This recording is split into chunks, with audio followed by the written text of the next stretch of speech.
Պարոն Մամիջանյան, տեսել եք հարցման տվյալներ են հրապարակվել, որտեղ հանրապետականի անունը չկա, սա ինչպես կմեկնաբանեք, մոռացել է ձեր ժողովուրդը։ Բարև ձեզ, պարոն Կիրակոսյան։ Ակնկալում էի, թե այդպես կձևակերպեք, բայց խնդիր չկա։ Խնդրում եմ հաշվի առնել, որ պատասխանը մի քանի հարթության մեջ անհրաժեշտ դիտարկել։ Հարթություն համար 1. 3 ամիս առաջ կատարված հարցումի բուն կատարվել է ավելի վաղ, բայց 3 ամիս առաջ հրապարակված արդյունքը դեռևս վերջնական չի։ Երկրորդ, ես կպատասխանեմ դեր հարցին մի անհանգստացեք։ Երկրորդ, ես չունեմ բացատրություն, թե ինչի ԱՌԱ-ը չի հրապարակել հանրապետականի կամ պատիվ ունեմի արդյունքները, չգիտեմ, չեմ խոսել հետները, առավոտյան եմ նայել հարցումը, բայց սրանից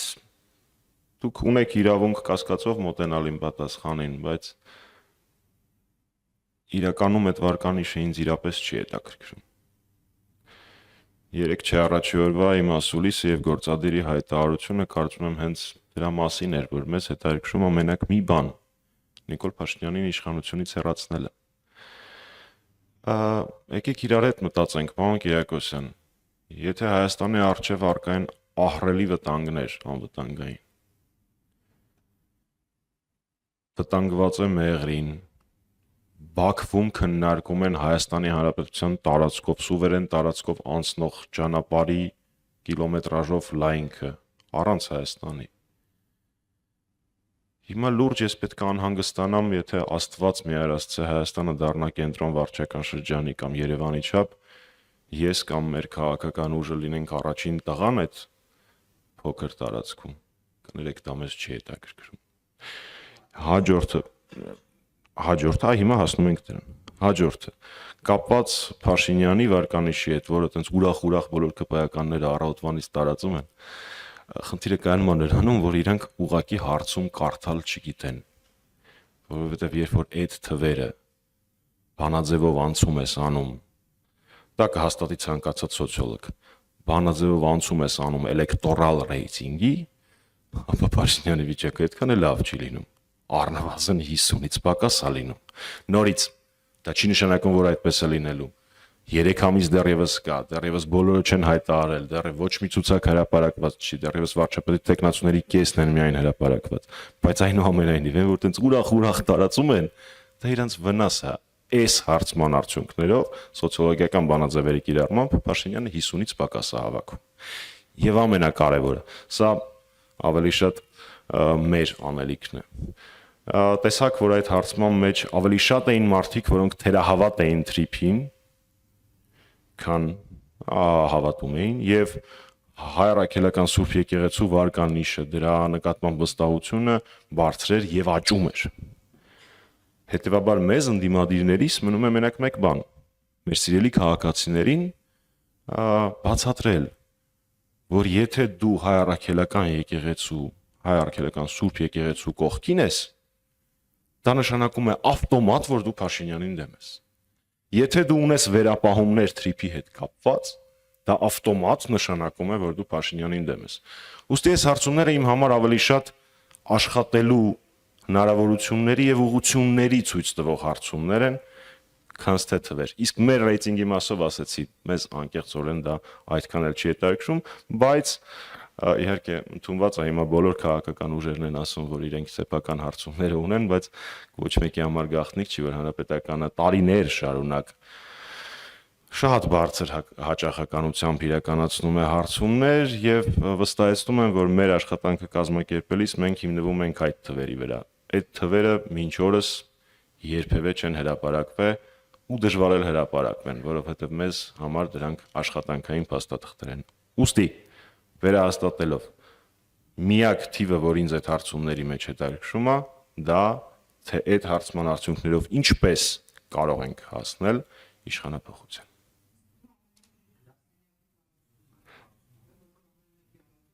Չնայած ձեր հարցը չէր լսվել, որովհետև միկրոֆոնը չեք միացրել, դուք կասկածեիք ասում, որ ամեն մեկը իր գրասենյակի տարածքում անում այդ հարցումը։ Հանրապետականի դեպքը դա չի։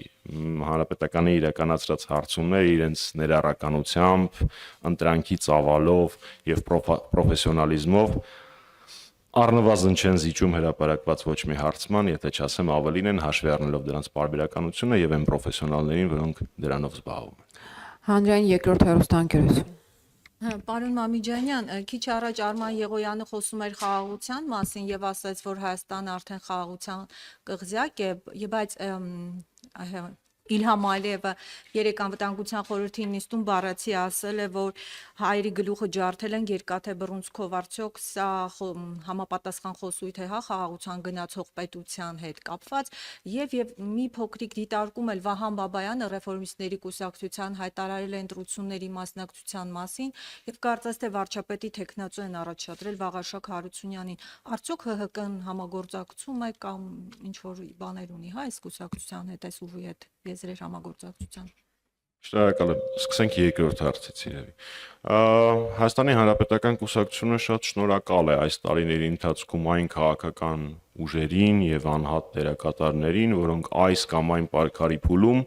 մեզ հետ նույն խրամատում էին, մեր կողքին էին, կիսում էին մեր գաղափարները, իրենց մենք շատ շնորհակալ ենք այս ամբողջ գործընթացի համար։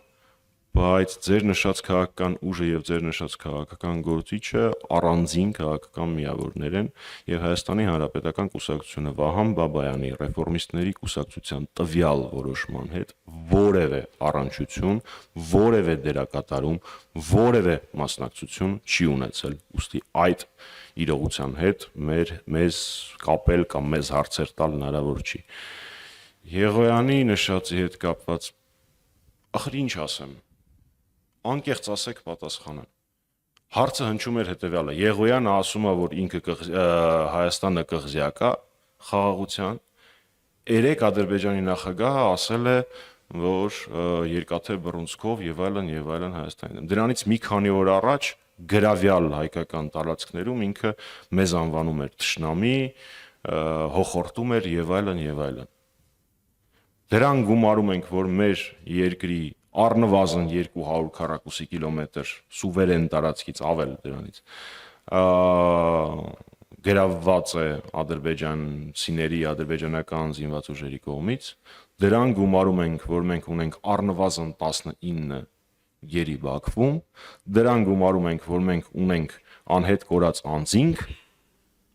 ու հիմա դուք ինձ պատասխանեք, դա խաղաղություն է, թե չէ։ Ես այդպիսի խաղաղություն չգիտեմ ճիշտն ասած։ Երևի իմ եւ ԿՊ-ի հայոց լեզվի բացատրական բառարանները իրարից տարբերվում են։ Ինչ պատասխանեմ դրան։ Ազատություն։ Պարոն Մամիջանյան, տարածաշրջանային իրավիճակի հետ կապված Երևանից Իրան-Ադրբեջան, Իրանի եւ Ադրբեջանի միջև է նաեւ լարվածությունը, ես ուզում եմ հարցնել քաղաքացիական պայմանագրից հայտարարեցին, որ ամեն դեպքում անկախ այս տարածաշրջանային լարվածությունից Հայաստանը բոլոր խնդիրները հասցեագրում է եւ բոլոր ռիսկերը կառավարելի են։ Դուք հետևում եք, կարծում եմ հետևում եք Հայաստանի գործողություններին այս առումով եւ ինչպես է գնահատում են անվտանգային միջավայրը, որ այս պահին կա Հայաստանի շուրջ եւ ինչ է կարծում բավարար ջանքեր է գործադրում այս պահին կառավարությունը այդ ռիսկերը կառավարելու առումով։ Լավ, այս արձագանքեք։ Ներողություն խնդրում, որ ջանքերը անվտանգության խորհրդի նիստ հավաքելը, հա կարողացել են զանգել, բոլորով հավաքվել։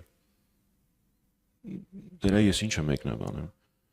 Ասում ես տարածաշրջանում լարում է, խնդիրներ կան, մի քանի երկրների նկատմամբ իրականացվել են այս կամ այն ծավալի գործողություններ, ասում եմ ես մի տարուց ավել առաջ դրա հետ կապված հանձնաժողով էի սարքել։ Այս լուրջ Փաշինյանի պատասխանն է, ես կատակ չեմ անում։ Ասում եմ ես մի տարուց ավել առաջ սրա հետ կապված հանձնաժողով էի սարքել։ Ախր հնարավոր չի լուրջ մեկնաբանել դա, ես դրա ինչի լուրջ մեկնաբանեմ։ Բրկվեցինք, վсё, հանձնաժողով է սարքել։ Այնպես որ գործողություն չկա, որ ես այդ գործողությունը մեկնաբանեմ կամ չմեկնաբանեմ։ Դա առաջին։ Երկրորդ, ես ոնց կարող եմ հիմնվել ԿՊ-ի ասացի վրա։ Ես ուզում եմ հիշեցնել, որ 44 օրյա պատերազմից մի քանի ամիս առաջ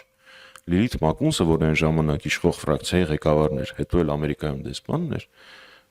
երաշխիքներ էր տալի, որ Թուրքիան չի ներգրավվելու Հայաստանի դեմ ռազմական գործողությունների։ Ես դրա ինչ մեկնաբանեմ։ Հա, որ սխալ դուրս գան այս ամեն ինչը, ինչպես սովորաբար, որ սխալ չէ, սուտ։ Հետո ասելու է լայնացավ իմ մտահորիզոնը։ Ուղղակի խնդիրը կայանում է նրանում, որ ինչքան Փաշինյանի մտահորիզոնը լայնանում է, այնքան Հայաստանը նեղանում է։ Այդ մեծ խնդրեմը կա։ Ուստի ես չեմ կարող մեկնաբանել այն փաստը, որ իրանք կարողացել են անվտանգության նիստ հավաքել Դիլիջանի եւ Էջմիածնի իրանք կուսակցական գործողումների արանքում եւ հիմա տեղի ունեցող ամբողջ աշխարհին մտահոգեցնող գործողությունների հետ կապված գեոպոլիտիկ ռահվիրա Նիկոլ Փաշինյանը մի տարուց ավել առաջ հանձնաժողով էր բաց։ Դե ինչը սրա էս մեկնաբանը։ Ինչ են արել, որ մի հատ մեկնաբանը։ Երբ որ կտեսնեմ թե կոնկրետ ինչ են արել, այդ ժամանակ կարողանամ մեկնաբանել։ Այս բային այն փաստը, որ անվտանգության խորհրդում ինչ որ մարդ կարողանում է հեռախոսից օգտվել եւ կազմակերպել 10 հոգու հավաք, ես դա մեկնաբանել չեմ կարող։ Պարոն Մամիջանյան, այդ դեպքում ըստ ձեզ ինչ պետք է արվել, որ չի արվում։ Այդ արդեն շատ ավելի հետաքրքիր հարց է։ Ես ուզում եմ մի օրինակ բերել։ 2008 թվականին, երբ որ սկսվեցին ռազմական գործողություններ Ռուսաստանի եւ Վրաստանի միջև, այդ ժամանակ օլիմպիական խաղերի բացումն էր, եւ նախագահ Սարգսյանը Հայաստանում չէր։ Արտերկրից նախագահ Սարգսյանը կապ հաստատեց այն ժամանակվա Իրանի նախագահ Ահմադինեջադի հետ եւ որոշակի ծավալով, շատ մեծ ծավալով ստրատեգիական ապրանքների պաշար խնդրեց։ Մեջը մտնում էր, եթե չեմ սխալվում, դիզել վառելիք, ցորեն եւ եթե չեմ սխալվում բենզինային վառելիք, բայց դա կարևոր չէ, թվերը հրապարակած կան։ Իմիջիայլոց ես չգիտեմ այդ ռեզերվի հետ ինչա տեղի ունեցել, համենայն դեպս մենք թողել ենք այդ ռեզերվը, չգիտեմ հիմա ինչ է կատարվել դրա հետ։ Վառ օրինակ թե ինչպես պետք է վարվել, երբ որ հայ-հայա տարածաշրջանը պայթելու է։ Անհրաժեշտ է իրականացնել որոշակի կանխարգելիչ գործողություններ։ Այլ ոչ թե ուրախ նստել ասել, գիտես ինչ, ես խաղաղություն եմ բերեմ, ես ոչ մի բան չի կպնի։ Իսկ գագաթնակետը ես երբեք չէի մտածի, որ ինքը սրան կհասնի։ Արժեքառավարություն հարց ու պատասխանի ժամանակ, երբ որ անդադար թիրախավորվում էր իրակարգանդակ ուտելու փաստը, Փաշինյանը ասեց բառացիորեն հետևյալը. տեսակ, մենք կարկանդակ կերանք, Արաբական Միացյալ Էմիրությունների թակաժառանգը, ղեկավարը եւ այլն դա տեսան, դե գիտեք, սաղ օրը Էմիրությունների ղեկավարությունը Փաշինյանի TikTok-ին է հետևում, ուրիշ առանձնապես գործողություններ չի անում, եւ դրանից հետո իրանք գնացին եւ ցուցադրելու համար, որ Դուբայում ամեն ինչ անվտանգ է, մոլի ռեստորանում հաց կերան։ Այդ տենց աշխարհացունց տղա է, ինչի թերագնահատում իրան։ Ոչ, Աստված մի արասց։ Շնորհակալություն։ Սիվիկեյը։ Շնորհակալություն, պարոն Մամիջանյան, ձեր խոսքում նշեցիք, որ Հանրապետական կուսակցությունը շնորհակալ է բոլոր այն քաղաքական ուժերի ներկայացուցիչներին, որոնց հետ ինչ որ շրջան գործակցել է։ Երեք հայտնի դարձավ, որ պատիվ ունեմ խմբակցության անդամ պարոն Մարտուն Գրիգորյանը որոշել է գալիք խորհրդարանական ընտրություններին մասնակցել Գագիկ Ծառուկյանի Նոյան Տապանի միջոցով, նրան հոգեհարազատ է առաջարկ Հայաստանին նախաձեռնությունը։ Պարոն Մամիջանյան, ձեր վերաբերմունքը ձեր թիմակցի այս որոշմանը արդյոք նրան եք շնորհակալ նման որոշում կայացնելու համար եւ երկրորդ հարց ձեր թույլտվությամբ ասացիք, որ ընտրություններից 3 ամիս առաջ ձեր անելիքը շարունակում է մնալ Նիկոլ Փաշինյանի հեռացումը։ Խնդրում եմ պարզաբանեք, պարոն Մամիջանյան, ինչպես եք պատկերացնում Նիկոլ Փաշինյանի հեռացման գործընթացը impeachment-ով, փողոցով, որը դատարկ է, թե գուցե կա երրորդ տարբերակ, որի մասին հանրությունը տեղյակ չէ եւ հիմա կխնդրեմ բացահայտեք։ Շնորհակալություն։ Շնորհակալություն, դուք մի փոքր ոչ ճշգրիտ մեջ բերեցիք ինձ։ Ես չասեցի, որ որոշումների համար եմ շնորհակալ, ես ասեցի համատեղ պայքարի համար եմ շնորհակալ։ Այդ թվում նաև պարոն Գրիգորյանին։ Պարոն Գրիգորյանը հանդիսանում է պատիվ ունեմ խմբակցության անդամ, անկուսակցական անդամ եւ մենք հարգանքով ենք վերաբերում իր որոշմանը, որովհետեւ այստեղ սենսացիոն պատասխան չի լինելու։ Մենք հարգանքով ենք վերաբերում մեր գործընկերոջ որոշմանը եւ ինչպես բոլոր իրական ընդդիմադիր կուսակցություններին հաջողություն ենք մաղթում։ Հիմա անդրադառնանք եւ մենք շնորհակալ ենք ոչ թե համագործակցության, այլ համատեղ պայքարի համար, այդտեղ մի քիչ տարբերություն կա։ Հիմա անդրադառնանք երկրորդ հարցին։ 2 օր առաջ հանրապետականի գործադիրից հետո տեղի ունեցած ասուլիսի ժամանակ ես ներկայացրել եմ այդ ճանապարհը։ Դուք որակեցիք, որ փողոցը դատարկ է, ես այդքան էլ ձեր հետ չեմ համաձայնվի, որովհետև աշխարհում շատ քիչ են տեղի ունեցել իշխանափոխություններ, որոնցից առաջ ակնհայտ էր կամ վստահ էին, որ հաջողության են հասնելու։ Ուստի այդ փաստարկը ոչինչ չհերքող փաստարկ է։ Այո, մեր ներկայացրած ճանապարհը իմպիչմենտն է։ Իմպիչմենտը մեր ընկալումներով հավասարազոր է փողոցային պայքարին։ Եվ մենք բաց առաջարկ ենք արել բոլոր ընդդիմադիր խորհրդարանական եւ արտախորհրդարանական ուժերին համագործակցելու այս առիթով։ Եվս մեկ անգամ վերահաստատեմ, այդ կոնսուլտացիաներ անվանեք, բանակցություն անվանեք, ոնց ուզում եք անվանեք, այդ քննարկումներին հանրապետականը նստելու է մեկ օրակարգային կետով։ Մեկ իշխանափոխություն։ Մենք ուրիշ որևէ քննարկման կետ չենք ունենալու։ Եթե այդպես մտածող մարդիկ բացի մեզանից էլի կան, ապա մենք սիրով սպասում ենք իրենց արձագանքին, այդ նորությունը 2 օր առաջ է տեղի ունեցել, կարծում եմ դեռ հնարավորություն կունենանք դրա մասին խոսել։ Ուստի մեր պատկերացրած ճանապարհը իմպիչմենտն է, բայց որպեսզի որոշ հրաշքներ չփորձեն նենգափոխել հանրապետականի ասածը։ Եվս մեկ անգամ մեջ բերեմ, ինչ որ կա Հայաստանի Հանրապետական Կուսակցության գործադիր մարմնի հայտարարության մեջ,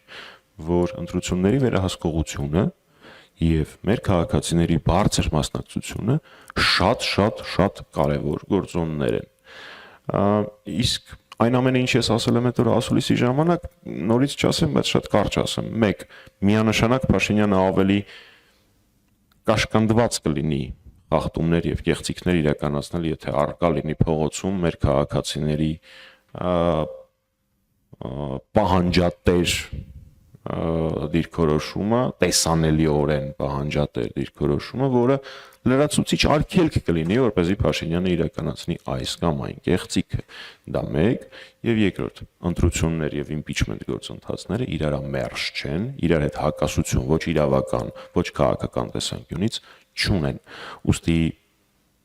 այն մարդիկ, ովքեր պլանավորել են արձագանքել հանրապետականին, խնդրում եմ հաշվի առնել այս երկու ասպեկտները եւ իրենց պատասխանները, իրենց արձագանքները կառուցել ըստ դրա։ TV 5 Պարոն Մամիջանյան, Նյուզեմ տեղեկություն հրապարակեց, որ Հայաստանում Իրանի դեսպանատունը այսպես իր խողովակներով իշխանություններին այսպես հասկացրել է, որ մենք դժգոհ ենք, այսպես հատկապես Փաշինյանի այսպես արձագանքին, հատկապես Իրանի հոգևոր առաջնորդի մահվանը եւ գիտենք Ալիև օրինակ գնացել մասնակցել է, ցավակցել է այսպես Իրանի դեսպանատան եւ Արմեն Աշոտյանն էլ էր այս մասին գրառում արել, թե մոտավորապես այսպես ինչումն է զադիաժ կամ որ չի գնում։ Ձեր կարծիքով ինչու է այս պահին իշխանությունը իհարկե այսպես ցավակցություն եւ այլն, բայց ավելի ուղիղ քայլերով այդ աջակցությունը, այդ ցավակցությունը չեն հայտնում։ Շնորհակալ եմ։ Նախ օգտագործելով հնարավորությունը թույլ տվեք միանալ բոլոր ցավակցություններին։ Մեր կուսակցության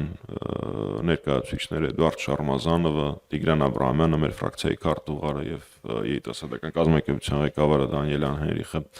նույնպես ցավակցել են մեր բարեկամ եւ հարևան Իրանին։ Իսկ ձեր նշած հարցի հետ կապված սրա պատճառները ավելի խորն են, Սրա պատճառները կայանում են նրանում,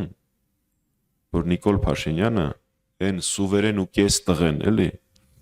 այն որ ինքնիշխան, միստր ինքնիշխանն է ինքը։ Ինքը մաքսիմում ինչ կարող է որոշել այդ օրվա գործուղման կուսակցական ուղևորության ժամանակ կարկանդակ ուտեն, թե եգիպտացորեն։ Այդ է իր մաքսիմում։ Դրանից ավել որոշումները ինքը պիտի համաձայնեցնի։ Այ այդ արդեն ինչպես ժամանակին ասել է պարոն Ծառուկյանը այդ մասին հաջորդ դասին։ Ուստի զարմանալի չի, որ չի ցավակցել։ իհարկե մանավանդ ձեր նշած փաստերը հաշվի առնելով գործողությունները պիտի լրիվ այն լինեին, բայց սրա պատճառները ավելի խորքում է պետք գտնել։ Երբ Հայաստանում է գտնվում Ամերիկայի փոխնախագահ պարոն Վենսը եւ Հայաստանում Բաղրամյան 26-ից հնչած հարցերից մեծամասնությունը վերաբերվում են Իրանին, ու հնչած պատասխանները վստահաբար այդքան էլ գոհացուցիչ կամ ուրախալիչ են մեր հարևան եւ բարեկամ Իրանի համար, կարծում եմ, որ այստեղ թերանում է հենց Փաշինյանն ու իր թիմը։ Դա բարդ չէր նախագահ Թրամփի կամ փոխնախագահ Վենսի ադմինիստրացիային բացատրել են ռիսկերը, որոնք կարող են առաջանալ Երևանից, Հայաստանի մայրաքաղաքից Իրանին հաթաթա տալու պարագայում։ Ես խիստ կասկածում եմ, որ այդ աշխատանքը արվել է, ավելի տեսնում եմ, որ չի արվել։ Այն նմանօրինակ խնդիրների պատճառով վատթարանում են հարաբերություններ թե ստրատեգիական գործընկերների հետ, թե բարեկամ հարևան երկրների հետ։ Իսկ այդ ամենի պատճառը մեկն է, որ Փաշինյանը մաքսիմում ինչ ինքը կարող է որոշել, դա այդ օրվա TikTok-ը ոնց անել, ինչ երգով եւ ոնց շեղել մեր քաղաքացիների ուշադրությունը։ Շնորհակալություն, ժամանակ Եգիպտացորենով։